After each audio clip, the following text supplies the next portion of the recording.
প্রিয় দর্শক, আপনার মোবাইলের পাওয়ার বাটনে ক্লিক না করে কিন্তু আপনার মোবাইলের স্ক্রিনটি আপনি অন করতে পারবেন। আপনার মোবাইল বন্ধ আছে, এখন দেখতে পাচ্ছেন যে এই যে পাওয়ার বাটনে ক্লিক না করে কিন্তু আপনার মোবাইলটি চালু করতে পারবেন। ওয়াও! দর্শক, আমরা অনেকে মনে করি এই সিস্টেমটাই যে দেখতে পাচ্ছেন, এই সিস্টেমটা শুধুমাত্র হয়তোবা যে ফোনের দাম অনেক বেশি, ভালো কোয়ালিটির ফোন, এই ফোনে কিন্তু শুধু হয়তোবা এই সিস্টেমটা চালু থাকে।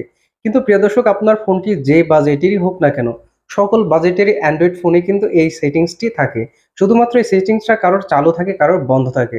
প্রিয় দর্শক, আমি দেখাবো এটা কিভাবে চালু করবেন আপনার যে কোনো লো বাজেট বা হাই বাজেটের ফোন হোক না কেন। তাহলে চলুন কিভাবে করবেন এই সিস্টেমটি, সেটাই দেখাবো আজকের ভিডিও। প্রিয় দর্শক, তার জন্য সরাসরি আপনার ফোনের সেটিং অপশনে চলে যাবেন।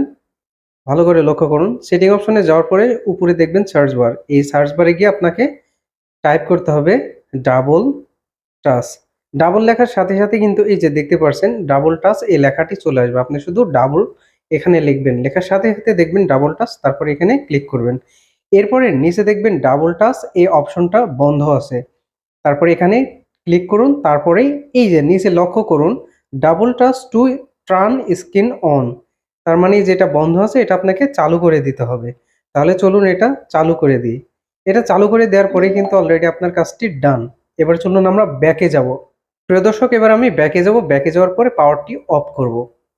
দেখতে পারবেন আমি কিন্তু পাওয়ার বাটনে ক্লিক করবই না। আমি পাওয়ার বাটনে না ক্লিক করে আমি শুধুমাত্র এই যে স্ক্রিনের উপর টাচ করব। টাচ করার সাথে সাথে এই যে দেখতে পাচ্ছেন আমার মোবাইলটা কিন্তু অন হয়ে গেছে। এবার এটা প্যাটার্ন বা পিনকোড দিয়ে আমি এটা চালু করে ফেলতে পারবো। প্রিয় দর্শক, এভাবেই করে কিন্তু আপনার মোবাইলের পাওয়ার বাটনে আপনি ক্লিক না করে আপনার ফোনটি অন করতে পারবেন। এই সিস্টেমটা যার জানা ছিল না, অবশ্যই ভিডিওটা দেখে আপনারা এখন থেকে বুঝতে পারছেন। প্রিয় দর্শক, ভিডিওটা যদি ভালো লেগে থাকে তাহলে অবশ্যই আমার আইডিটা ফলো দিয়ে থাকবেন এবং আমার ইউটিউব চ্যানেলটি সাবস্ক্রাইব করে আমাদের সাথেই থাকবেন। আসসালামু আলাইকুম।